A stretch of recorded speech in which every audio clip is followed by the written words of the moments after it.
Good morning, church. This is Pastor Charlie, and we're going to start something a little different for the morning devotionals. We're going to start working through the book of First Thessalonians. We're going to treat it somewhat like a Sunday school, and it'll just be a daily devotion. I'll try to keep it about 10 minutes again, but I'll just take a verse and kind of explain it in the context, and we're going to work through that book in the mornings. So before we did that, this morning I thought I would read from you from Acts 17. Acts 17 is where we get the interaction with Paul at Thessalonica. And this kind of sets up the book and the stage. And so let me read for you from Acts 17 about Paul's interaction. And when they, that is Paul and Silas, when they passed through Pamphylia and Apollonia, they came to Thessalonica, where there was a synagogue of the Jews. And Paul went in, as was his custom. On 3 Sabbath days, he reasoned with them from the Scriptures, explaining and proving that it was necessary for the Christ to suffer and to rise from the dead, and saying, "This Jesus, whom I proclaim to you, is the Christ." And some of them were persuaded and joined Paul and Silas, as did a great many of the devout Greeks, and not a few leading women. But the Jews were jealous, and taking some of the men of the rabble, they formed a mob and set the city in an uproar and attacked the house of Jason, seeking to bring them out to the crowd.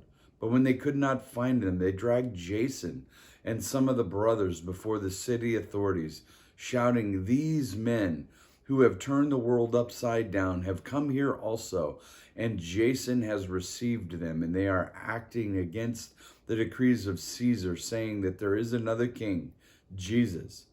And the people and the authorities were disturbed when they heard these things. And when they had taken money as security from Jason and the rest of them, they let them go.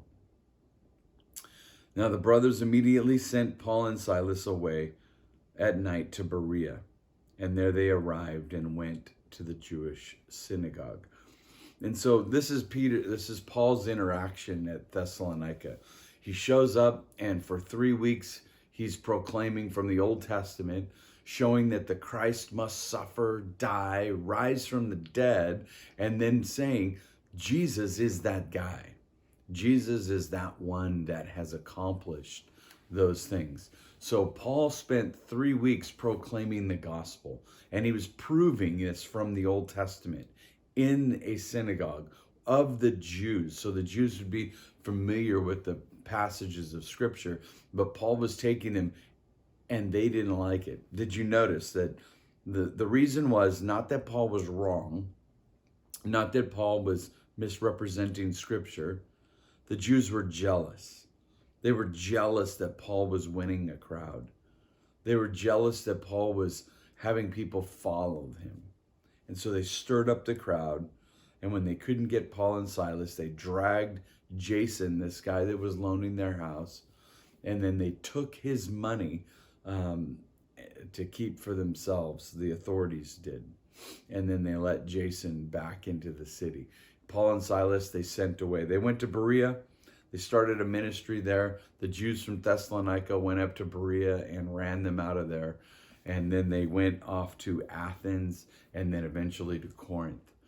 And it's during this trip, from Berea to Athens to Corinth, that Paul writes 1st and 2nd Thessalonians to the Thessalonians.